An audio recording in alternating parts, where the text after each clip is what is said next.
आज कौन पखाड़ भात ଗ୍ୟାସ୍ ଅଭାବ ମାନେ ଦିନେ ଗରମ ଖାଇଲେ ଦିନେ ପଖାଳ ଖାଇବାକୁ ପଡୁଛି ମାନେ ଗୋଟେ ଖୁସିରେ ମଣିଷ ପଖାଳ ଖାଇବା ଗୋଟେ ଜବରଦସ୍ତିଆ ପଖାଳ ଖାଇବା ଭିତରେ ଗୋଟେ ଫରକ ଅଛି।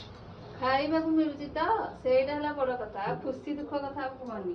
ଆଜି ଯୋଉ ପଖାଳଟା ମୁଁ ଖାଇବି ଏଇଟା ଜବରଦସ୍ତିଆ ମାନେ ବାଧ୍ୟ କଥାରେ ନାଇଁ ନାଇଁ କିନ୍ତୁ ମୋ ମନର କିନ୍ତୁ ଆଗ୍ରହ ନାହିଁ ଆଜି ପଖାଳ ଖାଇବା ପାଇଁ। ଏଟା ମନକୁ ବୁଝେଇ ଦିଅ ଆଗ୍ରହ ଅଟୋମେଟିକ ଆସିବ। ଓହୋ ଆଉ ପଖାଳକୁ ଆଜି କଣ କଣ କରିଛ? ସେମିତି ବାପା କହିଛନ୍ତି ତମ କଥା ବି ମାନିଲି ଗ୍ୟାସ ବଞ୍ଚେଇକି ଟିକେ ଟିକେ ସବୁ ଅଳ୍ପ ଅଳ୍ପ କରିଛି। ଅଳ୍ପ ଆଇଟମ ହେଲା ଆଳୁ ଭଜା